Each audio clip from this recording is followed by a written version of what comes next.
everyone. I'm Sharon Epperson, CNBC Senior Personal Finance Correspondent. Welcome for joining us for Finding Your Financial Success. You know, there are about 20 million college students across the country that are living in these uncertain times. They're adjusting to new learning environments, they're working full-time or part-time jobs, and they're planning for their futures. But there is one thing that's certain, and that is that all students need to learn how to manage their finances in order to be successful. And so today we're going to give voice to college students across the country who are here with us to ask their most pressing and personal finance questions. We have an esteemed panel that is ready with actionable answers and guidance to give to all of you. And so we're proud to partner with our colleagues at NBCUAcademy today who are committed to providing education and online programming for college and university students. So let's get started. Class is now in session. And joining us, we have fantastic panelists to help to answer your questions today. First, we have Martin Cabrera. Martin Cabrera is the CEO of Cabrera Capital Markets and Capital Partners. He's a member of the CNBC Financial Wellness Council as well. And we also have Dr. Anthony Chan. Dr. Anthony Chan is a former chief global economist for JP Morgan Chase. Currently, he is the treasurer of the Skybrook Foundation, founded by basketball legend Kareem Abdul-Jabbar. It brings educational STEM opportunities to underserved communities. So we thank you both for being here, as well as an Olympian who is in our midst, Lauren Williams. She is a certified financial planner and founder of Worth Winning, which offers financial services to young professionals. She is also a three-time Olympic medalist and the first American woman to earn a medal in both the Summer and the Winter Olympic Games. Lauren, thank you so much for being here as well. And we have a celebrity in our virtual house today. Daymond John is joining us. You probably know him as the People Shark on Shark Tank. And Daymond is also the CEO of the Shark Group and the founder and CEO of FUBU. He's the best-selling author of several books as well. You probably have them or read them: Rise and Grind, Power of Broke, and Power Shift. Thank you all for being here and for sharing your ideas and your insights with all of the students that we have that are coming us today with their questions and those who are listening attentively to your answers. I want to get started with our first student, and that is Margo Reed, who's studying global business at Fordham University. Margo, what is your question for us today? Thank you so much, Sharon, and thank you to all of our panelists for joining us today. I am a proud member of the class of 2021, like many of my peers here, and I'll be graduating in a few weeks. My question is, what is your best advice for balancing the demands of adding to a savings account, contributing to a Roth IRA, and paying off student loan debt during our first few years post-grad? Lauren, you work with young professionals all the time. Can you start us off? Where should she begin? Yeah, I would definitely focus, Margo, on your emergency savings to start out. That's going to be a really important part of the process to make sure that you don't end up in credit card debt. With no emergency funds and trying to focus on paying down a lot of debt or investing too soon, something happens, comes out of sight, out of mind. You're like, oh my goodness, what do I do? And you don't have that emergency fund to lean on. So get that under control. Get at least $5,000 put aside, no matter how much you're earning, so that you know you have some sort of cash cushion.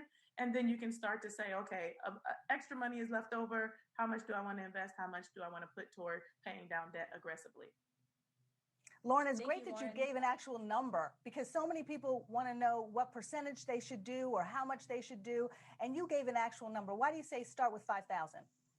I think 5,000 is a good baseline number, because when you come out of school, you're making all kinds of different levels. So, you know, you may be earning at $30,000 entry level salary, or you may come out and earn $100,000, a really great job you land right out of the gate.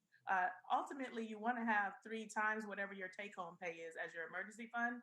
But a baseline of 5,000 will keep you in pretty good shape should some sort of unforeseen circumstance come along. Excellent, Lauren. Thank you. And Margo, thank you so much for your question. Jordan Brown is our next student. He's a sophomore at Morgan State University in Baltimore, and that school is one of our NBCUAcademy partner schools. Jordan, go ahead with your question. Hi, thank you so much for having me. It's an honor to be in this virtual space with you all. My question for you is, what advice would you give to college students like myself that are trying to balance the new budget while also paying for the necessary essentials we need to live? That's a great question, Jordan. And there is a study that has recently come out from Georgetown University looking at the fact that nearly 70% of students are working while they're enrolled in college. So you're asking a question that a lot of students have. Martin, what is your advice for Jordan and for other students? I think, Jordan, you've got to just be out there and kind of looking to all those different options for you, but that are going to be key to, your savings and to your investments as well, that, you're going to be ensuring that it's going to be right for you and taking the right kind of savings approach and investment approach across the board. So I think it's just being aggressive and just being mindful of your expenses as well. Thank you, Martin. So much. Next, we have Luke Hooten. Luke is a senior at the University of Texas at Austin. And Luke, what is your question? Hi, y'all. Thanks so much for spending part of your day with us today. My question is, as someone who has not followed the stock market very closely before, what's the best way to learn about and be involved in the stock market right now? Common question, Anthony. So many people have it, and I know you have the best answer out there. What is your answer to that? Well, first of all, I love Lauren's response that you should start out with $5,000 as an emergency fund. But in terms of investing, I think you should be saving anywhere from 10 to 15% of your income every single month. And I think you should start out with index funds, because that is the best place to go when you're not completely sure of what you're doing. And of course, the little book of Common Sense Investing by the legendary John Bogle is a good place to start if you want to learn something about index investing. And again, over time, you are going to experience a lot of growth. 7% on average is the market rate of return, which means you're going to be doubling your money almost every 10 years. Not a bad place to be in. Absolutely. Got to you. get invested. We want to stay in the Lone Star State, and we're going to go to Yesenia Escobedo, who is pursuing her master's degree in history and political thought at Texas A&M International University. Yesenia, what's your question? Hi, I'm so excited to be in front of all of you today. My question is a simple one, but I would like a good answer for this. It is, when should we start an additional stream of income? Yeah, when should you have that other stream of income is a very good question. And one that I think we need a key entrepreneur to answer that question. Damon, what is your response to that one? I think that you should be starting to think about that additional stream right now. It's never too late to start with that. So where do you think that you can find additional income? Is it in the market? Is it paying dividends? Is it investing in other things? So that's a personal question. Where can you find it though? Because a lot of people today are very confused. They're chasing everything from NFTs to Bitcoin to sports cards, but it has to be something that you are educated in, something you're excited about, and something that you're willing to put in the time to constantly educate yourself on. So it's not when, it's where, and how do you find the level of interest that's going to keep you excited about it? Damon, so many students out there have a part-time job, a full-time job, a side hustle, 3 side hustles. I mean, how do you figure out where to put your attention to? And is there a chance that some may be doing too much at the same time?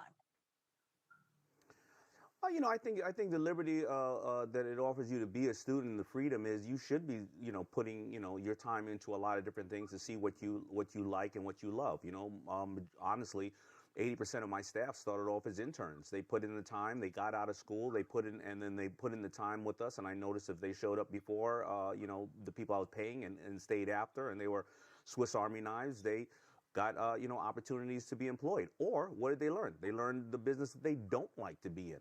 Right. And they found other areas. So I think that as a student, you should have that liberty, because sooner or later, you're going to be somebody's parent. You're going to be somebody's husband. You're going to be somebody's wife. And you're not going to have that liberty and time to run around and do all the things you want to do to discover yourself. So I think you should be doing a lot of things in the beginning to really try to find yourself.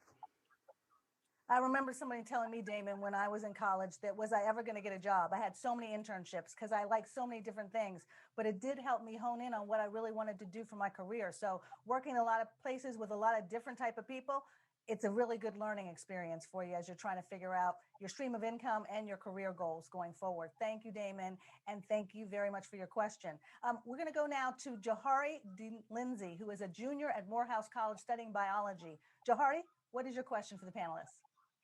Thank you, Sharon. It's a pleasure to be here. My question to you all is, Reflecting on your own experience, what advice would you give to your younger self when you were first starting your finance journey? That is a great question, I think, for all of our panelists. Can I start with you, Anthony, on that one? I think the best advice that you have to give yourself is to really pursue your passion, because when you enjoy something, you're going to be very excited about pursuing it. And of course, if it's career linked also, then it's going to be a win-win situation. But first go with your passion and then look to see what the demands are for that passion. Because I think in the long run, if you pursue that, you're going to be a winner. Absolutely. Damon, what would you say? Yeah, I think that being aware that you need to know how the tool of money works is extremely important, because I got to tell you, I wasn't smart enough as these young people right here, because I took off that 1 year before going from high school to college, and that became forever.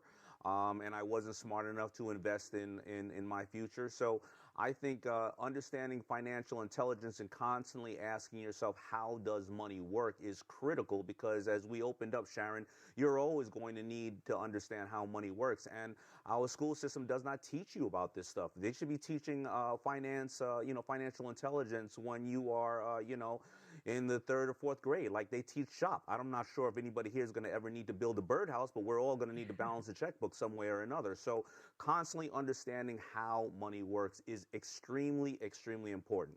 And credit, of course. Absolutely, absolutely. And that's what's so interesting when you think about financial literacy. A lot of research out there shows people know a lot about borrowing. They know a lot about, some about saving, but they don't know hardly anything about credit and risk and what that means for your money. So it's important to really get this education. And I agree with you, in the schools and as early as possible is really important. Lauren, when you think back to your younger self, first of all, did you think you were going to be an Olympian? But also, what did you think about money, and what has influenced you going forward? Yeah, honestly had no idea that I would become an Olympian. And I think it speaks to life throwing us all kinds of curveballs. Definitely didn't know I would do it in track and field, and 3,000% didn't know I would do it in bobsled. So what I would say to my younger self, though, is ask more questions. Ask all the questions. There's a cliche saying that there are no dumb questions, and it is so true. You cannot ask enough questions. You cannot ask enough questions of everyone around you, and also outside of the circle that you have immediately available to you.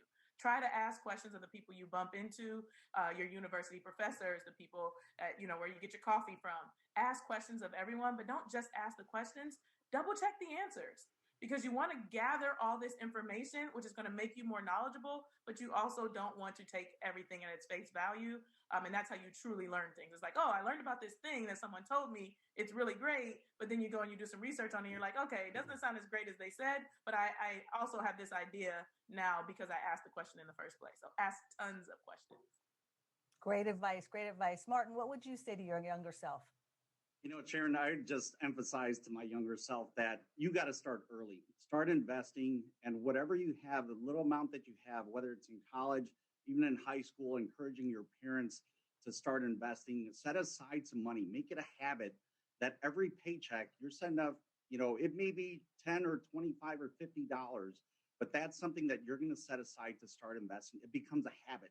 It becomes like you're drinking water, that you're going to need it. And you're going to start researching more companies, more trends, kind of different industries. And you're also going to realize that of all the companies that you're using, you can be using and running out to get the first iPhone, the next iPhone, but you can also be investing in Apple stock. So I would encourage you to just start investing early and make it a habit. And it's going to be profound for you when you do retire. Absolutely. Absolutely. And I think back to my younger self, the one thing that I wish I had then that we all have now is LinkedIn. Because like Lauren, I think it's so important to talk to as many people as possible. And now it's so easy to do that and to connect with people on social media and find out what they have to say and ask those questions. There are no dumb questions. There are some maybe, but when it comes to the people that are speaking with you today, I think they really want to hear your questions, and you need to be following them and seeing what they're writing and what they're talking about. You'll find a lot of answers to the questions you probably have just by following them on social media. So I urge you all to do that. I want to get to our next student's question, and we're going to head back to Texas. Tori Esprovoa. I hope I said that right, Tori. We're so happy you're with us. You're a senior at Texas A&M. And Tori, what is your question for us? Well, thank you so much, Sharon, and howdy, panelists. Thank you guys so much for being here and taking time out of your days to be here. And thank you guys also for having me. My question for you guys is, how does a college student like myself build credit independently? Anthony, good question there. What's your take? Great question, Tori. And when you think about credit, think about somebody who's just getting started. If you want to learn how to ride a bicycle, you don't start by practicing on a motorcycle. You start on a bicycle, maybe with training wheels. And that, of course, means a starter credit card. A starter credit card is something that you can easily get when you're in college, because the standards for a college credit card are a little bit lower. And if you can't get that one, try something else, and that is a secured credit card. Try to make sure that you link the credit card payments to your checking account, so that goes out automatically. You're not late on your payments. Also, try to make sure that your balance is never exceeding or even close to that credit limit, because credit card companies, when you're building up your credit, that's a real bad thing. Don't close out a lot of accounts, because that's another red flag. And finally, try not to open up too many accounts. So again, focus all your efforts on that first starter card and build from there, and you will be successful. Absolutely. Paying those bills on time is like credit 101. So very important. We have another question now from Vivek Patel. He's a first-year grad student at the University of Missouri, focusing on strategic communication. Vivek, what's your question? Thank you, Sharon. I'm excited to be here. And thank you to all the panelists for taking the time out of your day to answer our questions. I was raised by a single mother in Mississippi who immigrated from India and sacrificed so much so I can be where I am today. So she's one of my big priorities in life. So my question is, what strategies or habits do you have for students from low-income families like myself, who bear the responsibility of not only my own long-term financial success, but also my family's financial future? Yeah, a lot of people feel that way about their families, especially those growing up in close families. Damon, what is your take on this one? That's a very good question, and I think the bigger thing to make sure you realize, and I think you are understanding this, is that the studies have shown that you will take care of your parents 2 times longer than they have taken care of you. So this is critical to understand this. So the question becomes, what long-term investments can you have that are, tax benefits on them that you can put away for your parents and for people? So those are really going to be the long-term things. So when you're investing, I think that, and I made these mistakes, with the TD Ameritrades and the Robinhoods out there, I was one of those people that felt like I always needed to have and be in the action and trade. And that was probably the worst thing that I can ever do. You have to find some financial instruments or advisors that you could put money in, like we've been all saying, a small portion of what you have in long term, so that in 20 or 30 years, these things mature and they are there for your parents. Absolutely. That's a very good point. Very good point. And because everybody wants to run to the next hot app, but you really need to think about what your goals are, what your family's goals are, and who can help you and what instruments, tools, investments can help you get there. So thank you, Damon, and thank you for your question. We have next Lily Umana, who's currently a senior at Syracuse University studying political science. Lily, what's your question? Thank y'all so much for being here. With so many places to look, where can we find information that we can trust to guide us when investing for the first time? We love the investing early theme here. Martin, what resources do you think you'd recommend to Lily? Sure. I think there's plenty of resources out there, and searching on the internet, there's Motley Fools, there's NerdWallet, Yahoo Finance as well. But I think just look into your local periodicals. I think the Wall Street Journal and the CNBC, just putting it on, you're going to learn so much about different companies and different industries. But I think those are some of the tools that you can get started with that will kind of break it down in layman's terms as well. I know there's a lot of financial websites now that will kind of explain some of the terminology in finance, so it doesn't feel so complicated and that it's unattainable. But it allows you to kind of get a good grasp of where you can start investing, and so that you feel comfortable in those investments as well, that you're not taking on too much risk at an early age. But, it is good to just start early. And once you do that and you start investing those first initial dollars, you're going to get a lot more comfortable. You're going to do a lot more research. And it's going to be like reading the paper every day. And you're going to be following those investments. And that's probably the most difficult thing to do, is just getting started. Absolutely. I think another great place to check, Martin, rather, would be to go to CNBC.com and CNBC.com's Invest in You, Ready, Set, Grow. That is a whole initiative that we have going on that is about financial wellness and helping you get started early in investing. And there's also an 8-part learning series that you can sign up for. You'll get newsletters and bonus newsletters about how to tackle what you're facing right now, particularly during this pandemic. You can get that Money 101 Invest in You newsletter as well by going to cnbc.com/money101. So those are 2 other sources that, in addition to all the great ones that Martin mentioned, that you may want to check out. So thank you so much for that question. Arlette Hawkins is the next student that we have joining us. Graduated with her master's degree from Elon University at the height of the pandemic last year. Arlette, I know you have a great question. Yes, good afternoon. Thank you for having me. I have my notebook ready because I'm serious about these notes. And my question is, most students like myself have a checking account and a savings account. And I'm wondering, when it comes to making those investment goals, how should we organize those bank accounts, or should we have a separate bank account for specific goals we want to meet? Lauren, that's a great question. How many accounts do you need to get all these financial goals accomplished? Yeah, so this is a great question because what I'm seeing quite a bit is people opening tons and tons of accounts. I've had a client with 38 accounts. That is the all-time record holder.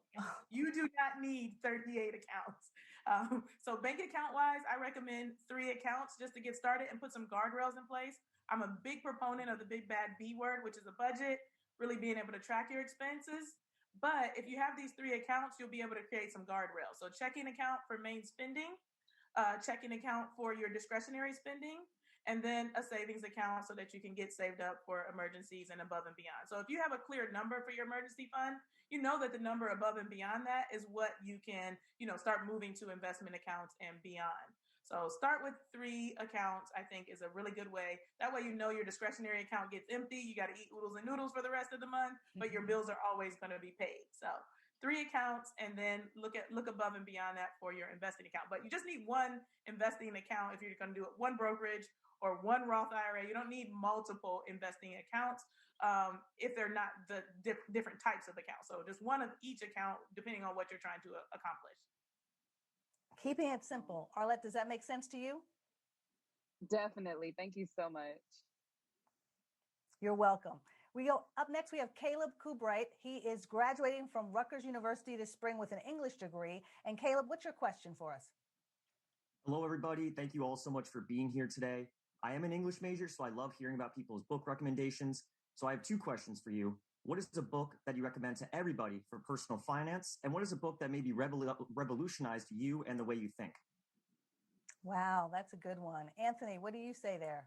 You named 1 already, but... Well, Caleb, I'm going to embarrass Sharon, but The Big Payoff is one of my favorite ones. That's a book that Sharon Epperson wrote. And the second book is The Broke Millennial by Erin Lowry. Those are my 2 favorite personal finance books out there that will really tell you everything. In fact, one of those books even talks about uncovering the naked self of couples and being able to open up and talk about your finances. Very important when you have a significant other, even somebody that you're dating with. And then in terms of my favorite book, since you're an English literature major or an English major, was Candide. Because one of the things you have to do is always stay optimistic. We live in the best of all possible worlds. Keep in mind that studies show that if you're optimistic, you're more likely to be successful. So never lose hope, no matter how many challenges are out there. We still live in the best of all possible worlds. Excellent. Excellent. Thank you so much, Anthony. Very kind of you. Damon, you're an author as well, 3 books. Those are the ones that I know the students have already probably read. But are there others in addition to your own that you would suggest? Yeah, absolutely. I think The Intelligent Investor is a great book to read for understanding finance and understanding the market. And I think that in all around a great book, which is Think and Grow Rich by Napoleon Hill. That one probably is the one that I would highly, highly recommend. Excellent. Excellent. And Lauren, what about you? What is your favorite personal finance book? Yeah, I really love The Psychology of Money. And, as sports enthusiasts, we have to get our mind right in order to be able to, make our body do what we want. In the same way, in order to organize our finances accordingly, we first have to get our mindset correct. So Psychology of Money by Morgan Housel is a great book to read. And for life, I would say The Year of Yes was a really game changer for me. It was the Shonda Rhimes book. And it really just talks about right this there. It's Yes. right next to me, Lauren. Yep. It's a big one. It was a real game changer for me, especially at the time period in my life. So to say yes to things you're scared to, because how can you experience and really, understand life and perspective if you don't say yes to anything? So say yes to things you're scared to it's Year of Yes by Shonda Rhimes. Excellent. Thank you, Lauren. Martin, what about your favorites? Caleb, I would say that there's a few books. One on the finance side was by Peter Lynch, and he was a great investor, and the book was called One Up on Wall Street. But he took a very hands-on approach to go into the malls, see what people are buying, and he was observing buying trends. So whether it was pantyhose at Walgreens or whether it was at a female's clothing store, and looking at the demand and looking at the purchasing kind of habits of individuals. But he amassed billions of dollars in a fund. He's a legendary investor. And it was one that I read in college and read after college. And I think it brings a lot of investing kind of prowess, but also just breaking it down into layman's terms of how people should be looking at picking stocks. And as far as the other book that was a game changer for me, and I still read it every 5 years or so, is a book called The Greatest Salesman in the World by Og Mandino. And it has nothing to do with sales, but it's actually a book about life. So whether you become a doctor, a teacher, a lawyer, an investment professional, it's something that it brings so much gratitude in what you're doing as an individual and how you look at work and how you look at life and the impact that you can make. So those are the two that I would recommend. That's excellent advice. Caleb, you have a lot of reading to do. You have a lot to get done, but hopefully my list just grew. Thank you all so much. Excellent. Thank you. Shavana Ali is a junior studying international relations at the University of Maryland, and she joins us now. Shavana, what's your question? Hi, welcome hello from Maryland. Thank you so much for being here today.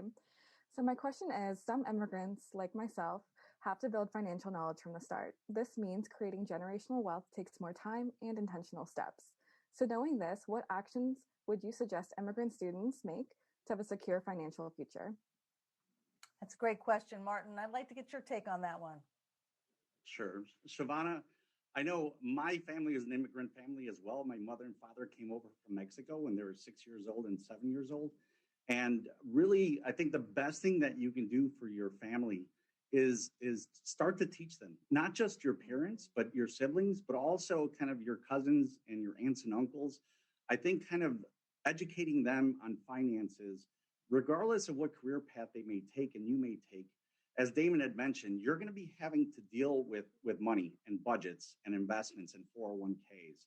So I think the fact that when immigrant families come here to the United States from around the world, it's a great opportunity to see the growth in the stock market. But by them investing, they're part of that whole American kind of growth and forum as well, that they are here and living that American dream too, to see kind of their wealth grow in the markets. And by the companies that they're purchasing, they're able to go out there and maybe buy a house or pay for their kids' college education, which will kind of, just change their trajectory on what they're going to do in the future. Yeah, Martin, that's a great point. I think having those conversations is so important for all families and about investing and about finances overall. And Anthony, I wanted to get your take on this just because I find, in your role previously as chief economist at JP Morgan, you always broke stuff down so well. And how do you do that in a family conversation? How can you get that conversation started about investing, about finances with family members that may not be as educated about it or as interested?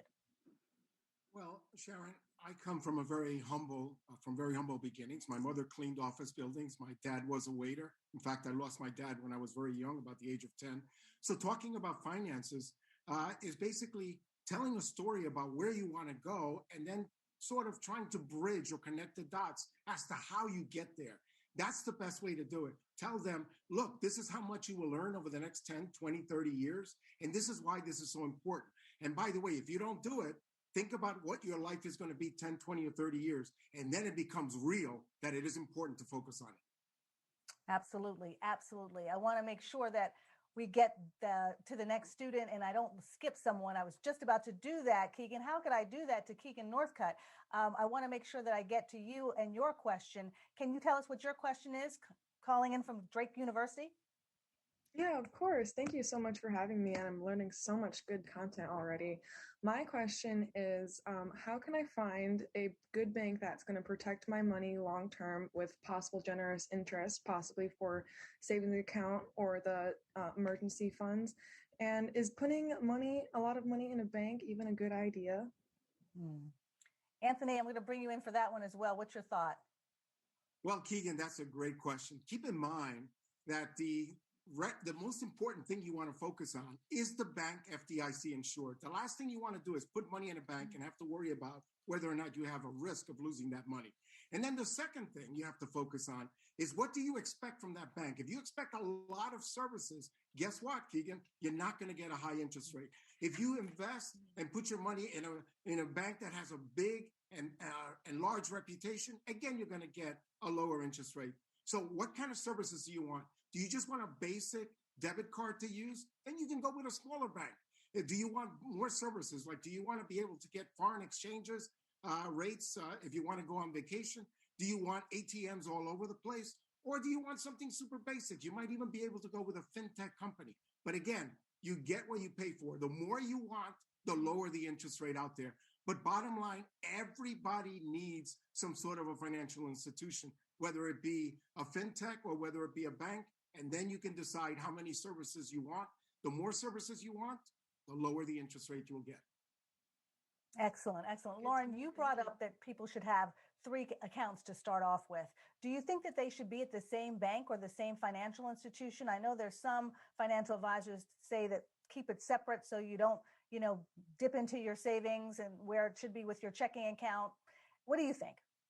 Yeah, I definitely recommend moving that savings account to a different bank to create yet another guardrail. So like I said, budget is a key thing, but you have to know yourself. So if you don't know whether or not you're going to be able to, keep your hand out of the cookie jar and stop dipping into savings, then you want to move that and create some additional barriers. So yeah, I would say move that savings account over to a separate bank. And you can usually find like a high yield savings account that is only online banking, which is going to keep those costs low, as just mentioned.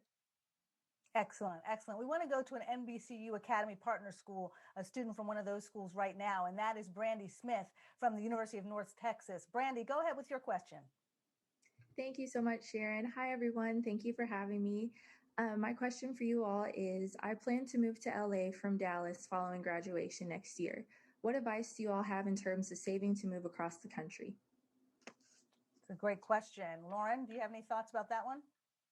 Yeah, I would say to be thinking about saving up, if you know you're going to be renting and you're moving from Texas, smaller cost of living to a place that's higher cost of living, to make sure you get that first and last month security deposit saved up, because it's going to be quite a bit. Look for roommates ahead of time. And then also think about this ability to move versus, throw all your things in a car versus getting movers. What I've learned the hard way is that sometimes movers are cheaper than actually trying to do it yourself, because you break your things along the way. Had a lot of things broken, having my friends and family help me out, trying to save $1, and it ended up costing more than it would have had to get movers. So maybe find out how much movers will cost and start saving up for that in preparation for that move. Absolutely. Whether you're graduating and you're moving across the country, or you're just starting a first job for the first time right near campus, that transition of the next thing and the next step and being fully responsible for your own finances is a big one. Damon, I wanted to just kind of get your take on that too.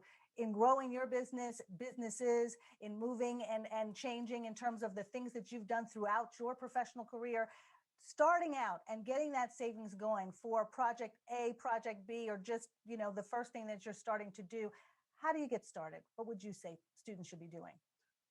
Yeah, so you have to be budgeting. You have to really be budgeting and living, below your means. As I think we talked about here, your credit, you should not be using more than 30 to 40% of your credit. The credit card companies are watching that, and that's going to increase your credit. But you need to know how much, that you really are going to need a month. And when we see people making a lot of big mistakes, they think things like, well, the house or the place is only X amount of dollars to rent, but they're not thinking about all the ancillary, the other costs that are going to be involved. And a lot of people don't leave the emergency money there because they are looking at the numbers. They're not looking at the numbers properly. They're thinking their monthly cost is 2,000 when it's really 3,500.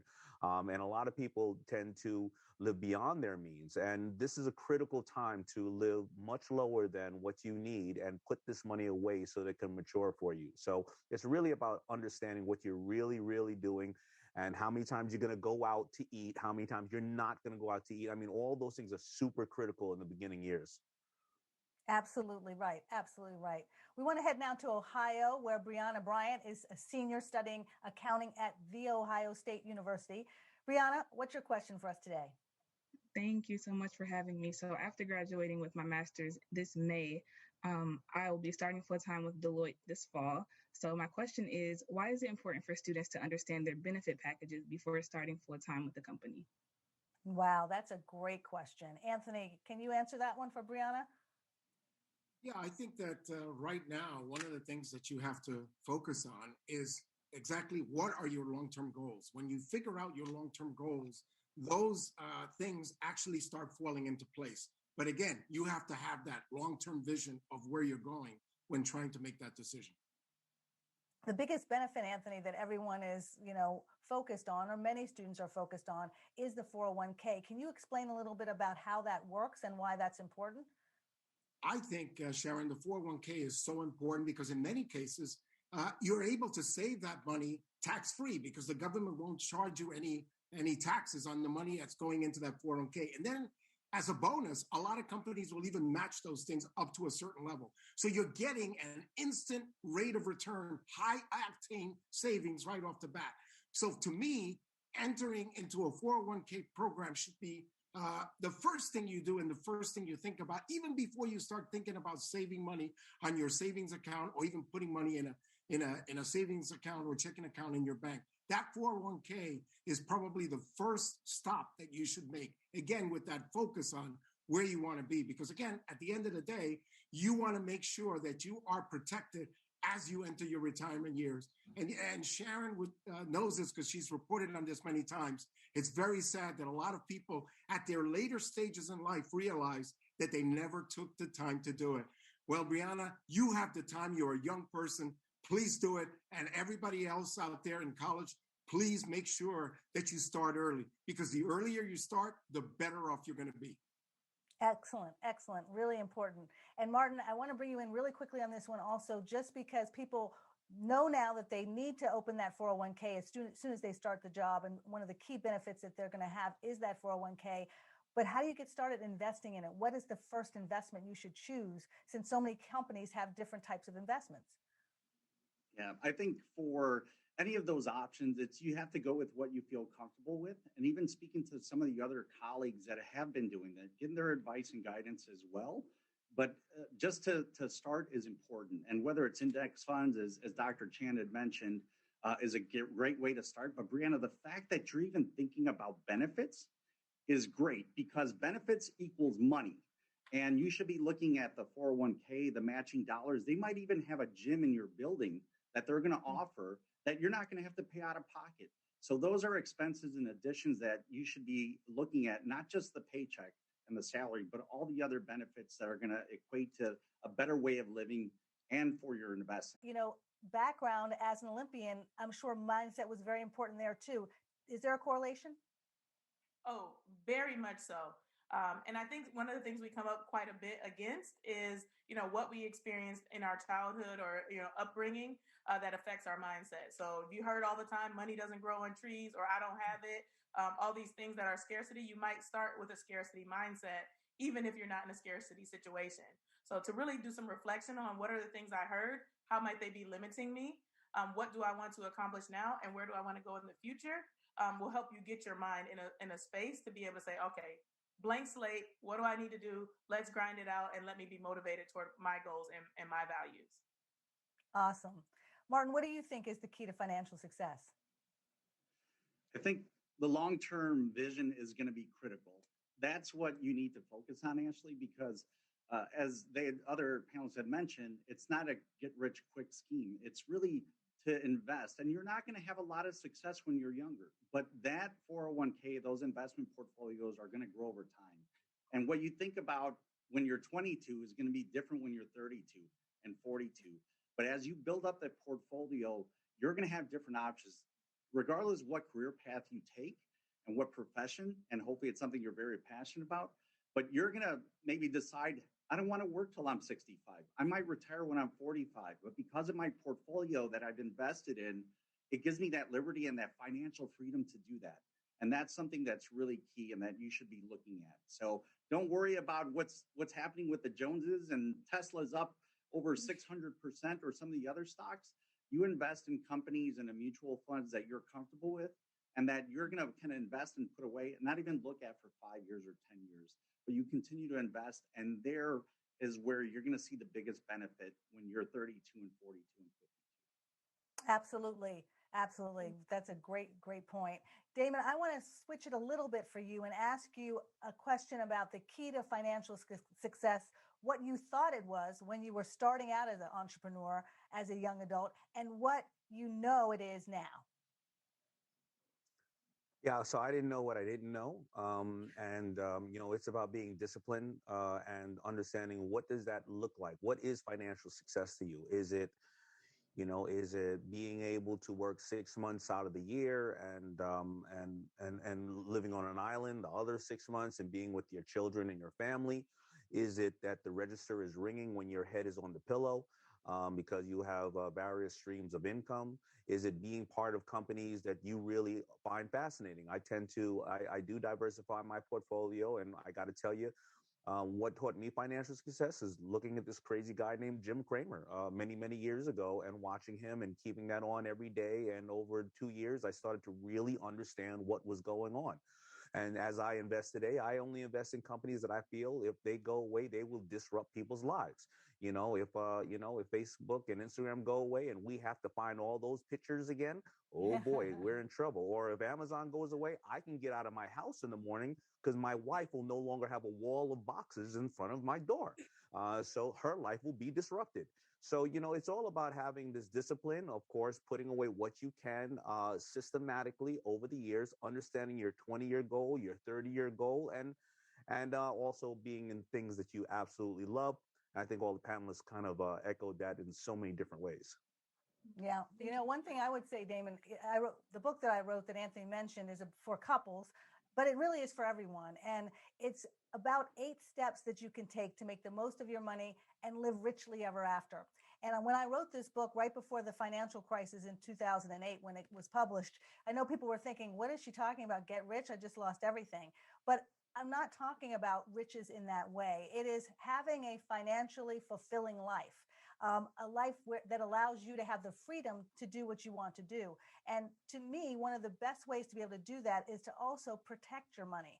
So one of the things that young people probably don't really think about because you're starting your first job, you're trying to do all the budgeting and follow the B word that we're talking about here, but you also need to think about how you can protect your money. And one way to do that is by having insurance, having disability insurance, having life insurance. You're like, I'm a young person, I don't need life insurance, but you definitely probably may need, not definitely, but you may need disability insurance. And this protects income, protects that salary that you have, protects that income that you have if you're not able to work for a short period of time because something happens. So, when I wrote that book and talked about getting rich, I think some people didn't understand. I wasn't talking about being a millionaire. Maybe you're going to be a multimillionaire, but the key is to just be financially sound and financially independent. And that kind of freedom allows you to do so many other things in your life. Now we're going to get to Radka Horkova, and she is graduating from Baruch College this year. Congratulations on that. She has her 2nd degree in journalism. And Radka, go ahead with your question. Hello, everyone. It's good to be here. I am considering taking out a mortgage, which would be the first loan in my life. And I would like to know what my first steps should be, from going to my bank, finding a mortgage broker, or talking to a realtor. Martin, your firm offers real estate advisory services as well. Is this something that you can help Rodka with? Sure, Rodka, I would say that from our real estate group, we do a lot of development. But when you're looking for your first purchase and a first mortgage, it's a big investment. So I would say don't rush into it. Kind of check with your bank, check with other banks and the different rates as well to see who's going to give you the better term for your loan. And it might be a 15-year, it might be a 30-year kind of mortgage, but also check with different realtors and check even with your family to see who has bought a home recently and how was their experience, so that you can kind of take their good and bad experiences and learn from them, so that you're going to make this big investment at a young age, which is a great investment. And you get to diversify your portfolio in real estate as well as in kind of the markets and investing. So I think it's critical to check around, shop around, and don't rush into it. And definitely do comparisons with each of the banks as well as the realtors. You know, Martin, I got advice for purchasing my first home from someone who said everyone stretches to get their first home. That was not really sound advice, in my opinion, because, you know, sometimes I felt I have a home that I can't even furnish. I'm stretching too far here. And one of the things that I learned later that I think is important to do is to pretend that you're paying that mortgage payment before you buy the home, before you actually have to pay the mortgage. If it's how much more than the rent that you're paying now, or how much can you really afford in terms of that mortgage payment, and that may narrow the field in terms of the type of home that you're going to be able to get, but it allows you to buy a home that you can truly afford, because I don't necessarily think people should be stretching for their first home. There's a lot of stretching that happens in your financial life, and that's a really, really big ticket item. So you don't want to stretch too far on that one. What do you think, Martin? Yeah, I would definitely agree, Sharon. I think it's a major investment, and you want to think about not just the mortgage that you're going to have to pay, but the insurance and the taxes as well. So you want to ensure that you are in a position of what you can afford, and make sure that the realtor is reviewing that, and the bank is going to review it with you as well, to look at all of your finances to make sure that you're not going to get into trouble and buy a home and not be able to make the payments a few months later, because that would be a bad situation for you. And you are going to be owning an asset that will continue to grow. And for every community in the country, those folks that do own a home have an asset, and they're going to use that to kind of even leverage down the road. But you are purchasing something that is a major investment. So definitely don't go, out of your above your skis and purchase something that you can't afford, because it'll come back to bite you. Rodka, that helpful to you? Yes, absolutely. Thank you so much. All right, thank you. Sharon, Shrian Jifiawan is a senior studying business analytics at Florida International University. And Shrian is here with us now. What's your question? Good afternoon from the beautiful Sunshine State of Florida. Thank you so much for having me. I'm delighted to be a part of this. I'm a 21-year-old student, and I currently have a full-time job as a service manager at a car dealership. But I'm actually thinking about quitting my job, first of all, to graduate school faster, and also to become an options trader. What are your thoughts? Wow. Anthony, what's your advice for Shrian? Well, Sharon, I think that that's a great idea that you have that kind of ambition, because I kind of shared that. When I went to graduate school, I took out a graduate teaching assistant making about $5,000 a year. About half of that was for rent. And I also had a child, and I was married at the time. So that was a real tight situation. And I basically gave up the opportunity to take a full-time job because I focused on long-term gains with short-term pain. If you are focused on that, and by the way, you're from Florida International University, one of my best friends, he's a professor at the finance department, and he basically can tell you the same story because we both had the same financial situation. We both did it. And guess what? The most important thing is for you to decide whether or not you want to take that short-term pain for that long-term gain. You have to be focused. If you're willing to do that and you completely convince yourself of doing it, I would say go for it. But please do not be disillusioned in any way into thinking that it's going to be easy. But the sooner you do it, the faster that long-term benefit will come out, but short-term pain. Thank you so much. Excellent. Thank you. Crystal Santos is graduating from Montclair State University in New Jersey, not too far away from CNBC. Crystal, go ahead with your question for the panelists. Hello, everyone. Thank you so much for being here. It's so much great information. My question is, as someone who feels that they've been working since forever and has been good at saving, now I'm looking to invest it. What are some recommendations you can give me of where to start? What's the best way? Is there a best way? Is there a best way, Lauren? You're a member of the CNBC Financial Advisor Council, by the way. So can you give us some advice there? Yeah, so great job on getting the savings part down packed and now being able to move on to, investing above and beyond what you save for your emergency fund. So I would say the biggest thing to get started is, how much time do you have to invest in understanding investing? So if you don't have a lot of time, then you're going to want a simple strategy. And there are tons of different things out there that don't have to limit you because this is not something that you want to develop expertise in or spend a lot of time on. There are robo-advisors out there that do have very low-cost ETFs that you can invest in that are going to follow the index. And, it's like, what's your name? What are you trying to accomplish? When do you need this money by? And you can kind of set it and forget it, put on some auto pay. But if you want to get a little bit more into it, then you find a custodian that is going to be appropriate for you.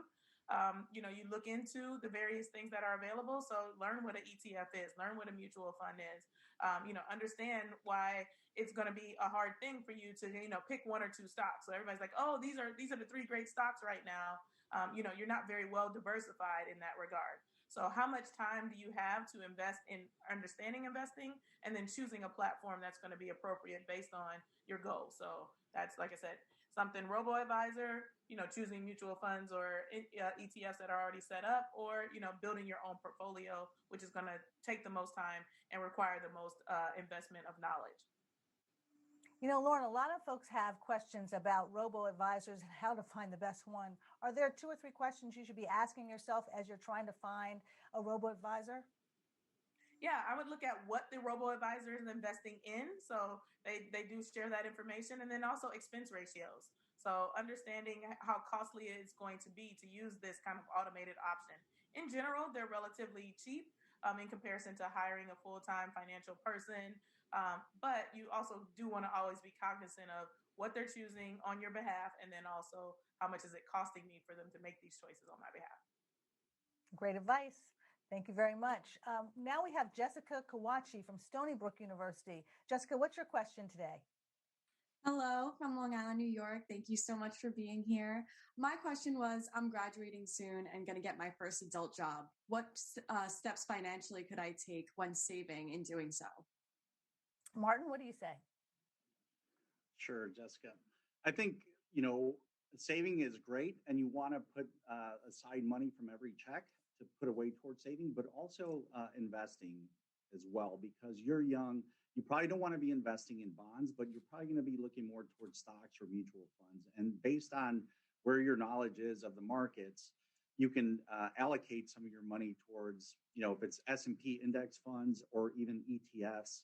And you might venture out into different stocks that you're researching that you might feel comfortable with, and some that you might be, using on a daily basis. It might be, electric vehicle type companies or tech companies like Twilio or others that, are going to be around for the long term. But you start investing early and saving. So in the savings account, you're not going to get much of a return right now, but you're young and you have a long projected time frame of when you're probably going to kind of use the money for retirement. So you can kind of go and invest in stocks that are give you over the long term a better return than something in the fixed income markets. Excellent, Martin. Does that help, Jessica? Yes, thank you so much. All right. I want everybody to realize how many people are with us today. And our panelists may not even realize that we have college students from over 100 colleges and universities across the country that are joining us right now. And we have a lot more questions. We're going to just get to a few more. I hope you'll bear with me. I know we're near the top of the hour, but I want to keep it going and get to as many of your questions as I can. Next, we have James Davies from St. Thomas Aquinas College, where he's studying finance and sports management. James, go ahead with your question. Hi, everyone. It's an honor to be here with you all, and thank you for being here today. My question is, what is the one quality that you have found to have led you to where you are today? Wow. Some reflection there. Anthony, what would you say? Well, certainly, I want to also first start out by saying I invite all of the students to connect with me in LinkedIn and read about some of the things and thoughts that I have. But to answer your question directly, James, one of the things that worked for me is that I always had a very high level, high pain threshold to suppress or manage both financial and social stress. And that means that living with less in order to focus on what was going to happen later on. And the social means maybe foregoing some of the exciting things like attending every single party. It's not to say that you don't go to every party while you're in college, but again, trying to manage that a little bit better. Now, everyone is different, James. I knew a lot of people in college that could work hard and play hard. For me, I could not do that. I could either focus on working hard or playing hard, and I chose to work a little harder and playing a little bit less hard. So again, it's not that you have to be a hermit, but again, managing those two things, trying to control your financial stress, which happens when you're a student. And I experienced that. And I know a lot of the people on this call today are experiencing that, and social stress. If you manage those two things or optimize them, I think you're going to be successful in the long run. That's great advice. What do you think, James? Make sense? Definitely. Thank you. Yes. And I hope that I don't, something bad doesn't happen to me for mispronouncing the name of your school. But James, thank you so much for joining us. And I really appreciate you asking the Yes, question. thank you. All right. Take care. You too. Phoebe Wabi is currently pursuing her master's degree in industrial and organizational psychology at NYU, New York University. Phoebe, what is your question for us today? Thank you, Sharon. Hello from Manhattan. I'm about to finish my master's this May, and I would love to hear advice you have for students who are recently graduating and just starting off on their own. Lauren, what do you say about that? I would say if you're recently graduated, one of the things to be thinking about is, we kind of covered the retirements and student loan debt payments, but what do you want, 20 years from now? What do you want even 5 years from now? So maybe you want to take on a spouse. Is your spouse going to have student loan debt? If you're in a serious relationship right now, those are the kind of things that can throw off oh, I'm here, I'm on my own, I'm doing my adulting, and then, oh, hard left turn, children and childcare. So to really start setting some goals around what it is that you want your life to look like, and starting to save and organize your finances according to those goals, even if the spouse is not in the picture yet, even if the, additional children or whatever those things are that you want to join your life. It's like, okay, I'm a grown up. I've got to do at least these things for myself. But in light of the fact that these other things may come along, maybe I even want to, reel my finances a little bit back, a little bit more, keep my savings rate high so that, my savings rate goes down a little bit when these other kind of life events happen to me. Excellent. Excellent. We have a few more questions to go through, and I want to bring up right now a student from The Ohio State University again, Aguchuku Obiagu. I hope I said that right, but you'll say it for us so that everyone knows who you are. Go ahead with your question. Hello from Ohio. My name is Aguchuku Obiagu, and I'm so excited to be here today. Thank you, Sharon, for having me, and thank you, panelists, for joining us. So my question is, as a new mom, which investment account is the best to open for a minor? Between the UGMA, the UTMA account, the Coverdell ESA account, or the 529 college savings plan? Lauren, I'm going to keep you on for this one too. What do you say? I would say you have to be mindful of what you're trying to accomplish. So the UTMA and the UGMA are going to be considered when your child is ready to go to school. So if you're looking for them to get financial aid, those will be considered your child's assets. And so that is a very important process, or a very, very important thing to think about. If they're not going to need any financial aid, then maybe these are really good accounts because they offer a lot more flexibility. The other thing to know is that, when they become your child's assets, they're theirs once they reach the age of majority. So do you want to give them that much flexibility to be able to start doing whatever they want with that money? The ESA is going to limit you to $2,000 a year. So it's a very small amount that you're going to be able to save, and it's going to be limited to education. And in that case, I would use the 529 plan instead. So 529 is going to allow you to put away a lot more dollars. That money is going to grow tax-free, and you're going to be able to use it for various educational expenses. So sometimes people worry, what if I don't go to, what if my child doesn't go to college? Well, you can change it to a different child. You can change it to yourself for your own educational expenses. You can start to use that for their education during elementary or high school. If you realize, they're a piano prodigy and they're definitely going to have everything covered. There's lots of different ways to be able to use a 529 plan if they don't choose formal education as their, what they want to do later on in life. It's a great point. I think a lot of folks don't realize that a 529 is not only for college tuition, but for a whole lot more that can pay for different types of educational opportunities. So thank you, Lauren. Thanks for your question, too. And next we have Virginia Commonwealth University senior Caitlin Harrison. Caitlin, what's your question for us today? Hi, everyone. Thank you so much for being here. It is an honor to even be able to talk with you all. And my question today was, as I look toward moving out of college after I graduate, how many months worth of expenses should I save up in order to make sure I'm secure? Martin, how would you answer Caitlin? Sure. Well, Caitlin, I think a key part of it is something that Lauren had shared earlier.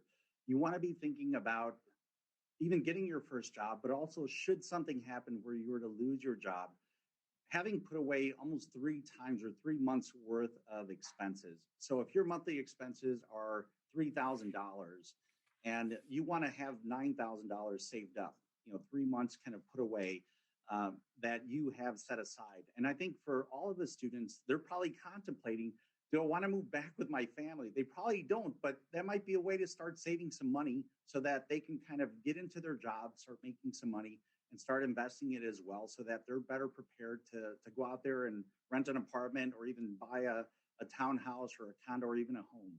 So I think if you're planning, for the downside scenario, having 3 months worth of expenses kind of set aside as a backup, that would be good, but also looking at some of the other investments for you. Thank you. Excellent. We're going to get to another student now. Ahmed Abouzeid is a senior at Montclair State University studying television production. Ahmed, what is your question today? Well, hello, Sharon. Thank you so much for having me here today. It's a great honor. Before I ask my question, I would like to say I'm a family supporter and new to the country. So I was looking for what is the best investment I can make. So that's my question. Martin, I want to turn that one to you as well. What would you say? Sure. And Sharon, I think, Sharon, just to let you know, I think it's great that you have 108 different colleges because all these students that are on, this is the first step. It's just learning what to do. And the fact that they're here and they're showing that initiative and have all these questions, it's exciting because they're going to be part of this whole financial network that we're all involved with. But for Ahmed, I would say that the best investment you can make, Ahmed, and you're providing for your family, getting your degree and your education is going to kind of put you in a different status and open up so many different opportunities for you. And once you do that, kind of the job opportunities will be out there for you.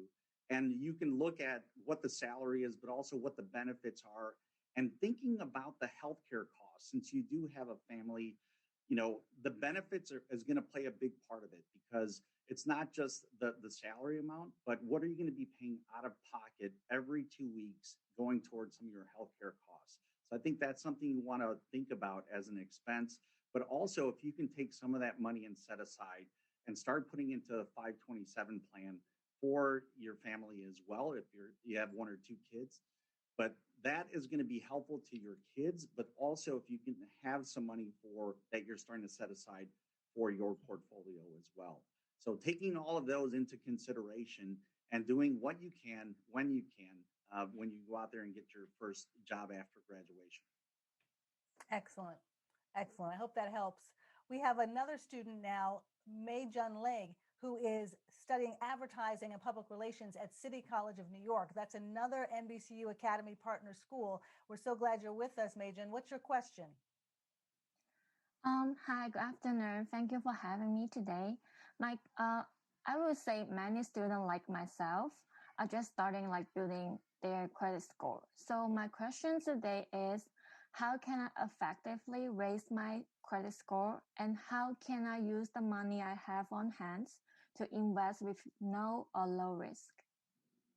Excellent. I want to get Lauren and Anthony, I think, on this one. Lauren, what would you say to that? Yeah, so to raise your credit score, I think Anthony mentioned this earlier about getting a credit card, which is a relatively easy thing to do if you can't because you don't have any credit. A secured credit card is a good place to start. And then just putting one expense on that. So if you're not sure how credit works exactly, you're not sure if you can trust yourself or about your budgeting skills, it's a great thing to just do your gas or just do your cell phone. Pick one thing and just buy that and then pay it in full every single month to start to build some credit. And once you get there, you're starting to move along. The other thing I would say is not to take on too many different things. So sometimes people have 5 or 6 credit cards. They take on the car debt, the mortgage, all the different things.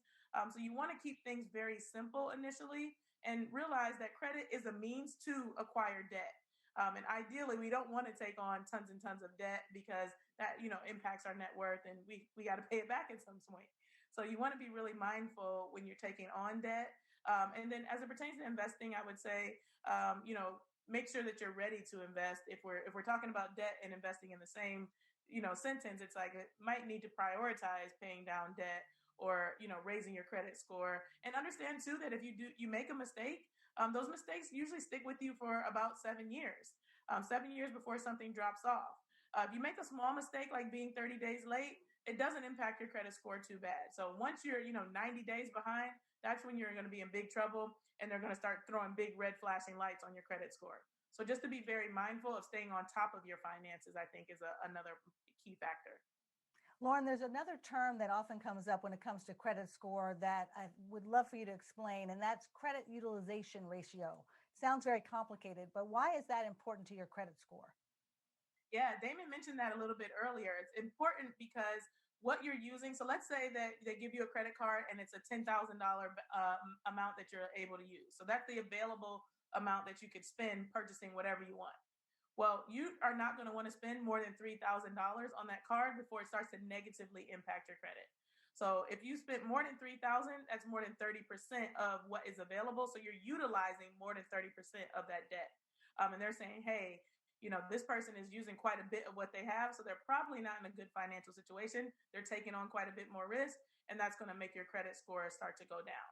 So ideally, you'd like to keep that utilization at 0 by paying that bill in full every month, but you don't want to get to $9,999 of your $10,000 that's available, or they're going to say, ooh, this is a really sticky situation. You keep putting yourself in, buying things on debt, and, maybe you can't pay it off. And so that's sitting on your bill every month, and then you're over, and now, you're in a bad situation. So they're seeing that rising balance, and they're saying you're reaching the danger zone, and you want to kind of get yourself out of that, and they're already adjusting your credit accordingly. Excellent, excellent. Anthony, I have a question for you, or another student rather has a question specifically for you. Hassan Azrahi is up next. Hassan is studying finance at Suffolk University. Hassan, what is your question? Oh, hello from Boston, and thank you for all for coming here. My question is, where do you see the finance industry in the long term? Hassan, Anthony? I think that, yes, Hassan, I think that in the future, the thing that you should focus on is blockchain. Every major global bank is investing in the blockchain technology. And what you look at around the world is that almost every major central bank around the world is also investing and exploring the opportunities with blockchain. Because again, that seems to be the wave of the future. Think about even before when we talked about real estate. A student earlier talked about buying a house. When you're trying to buy a house and you live in another country and you try to buy a house in the United States, the transaction cost could be as much as 20%. But when you use the blockchain technology, you are able to reduce that transaction cost to the low single digits by developing smart contracts, by reducing the amount of foreign exchange transaction costs, even legal costs. There's a whole bunch of different costs that take place by using the blockchain technology, going to lower the cost. So whether it's a major bank or whether it's a fintech corporation, they're all moving closer to blockchain. All you have to do is look at what you just saw just today with regard to Coinbase. It wasn't that long ago when Coinbase was being valued at close to $1 billion, and on its way now to as much as $100 billion. Blockchain and cryptocurrencies are the wave of the future. Not to say there's going to be a lot of volatility, But if you're really focused on something that's going to happen, even though there are going to be bumps along the way, focus on blockchain. That is the future in finance. Wow.